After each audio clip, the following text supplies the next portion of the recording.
to ask each other good questions. I mean, these are critical skills in a way. That's a really cool part of facilitation is my students notice all the time about that they're modeling good deliberative skills and democratic skills. By the end of it, even a 2-hour process, they see the public doing that to each other, asking each other good questions, right? So you're showing the skills and then improve relationships. So you're kind of, for a community, you're creating new relationships. People are having conversations with people they haven't had before, right? So first order goals don't tend to impact the issue. You're not acting, you're not doing something, but just by the fact of having these conversations, there's a lot of kind of, again, empirical evidence of all this, of these values. The second order goals are focused on the issue, right? So to what degree are you transforming some of these conflicts? Some of these kind of things where people can't talk to each other, you're kind of changing that relationship. To what degree are you sparking individual and collective action? You're getting new, like I said, we've created new nonprofit organizations and that sort of thing. And then to what degree have you improved institutional decision making, right?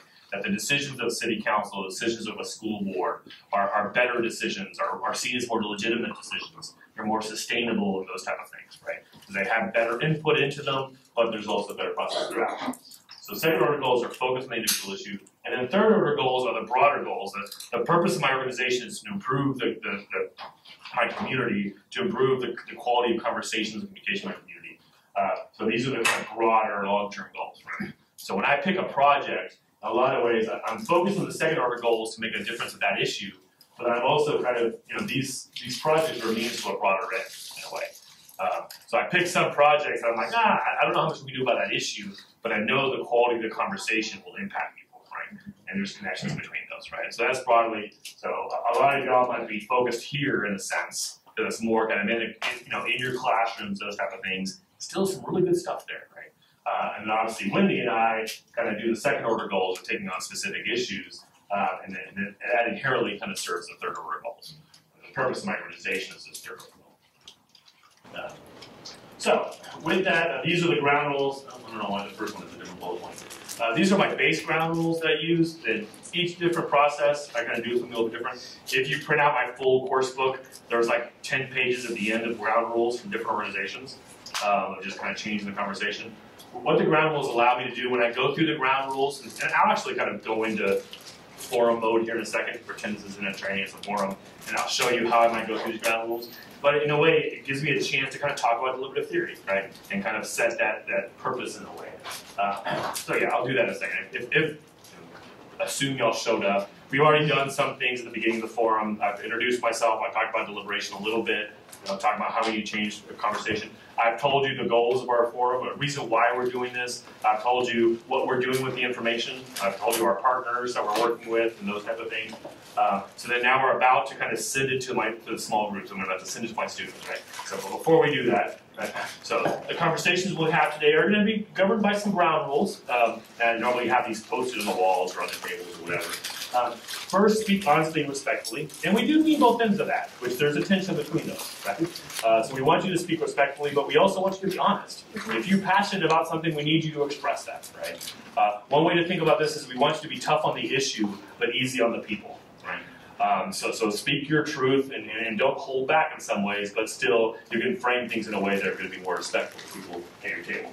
Listen to understand. This is not a typical human emotion, right? We're wired to listen for flaws and people that we disagree with. Or one of the quotes I often share here is from an old New York governor that the art of listening in the United States is a competitive exercise in which the first person to take a breath is deemed the listener.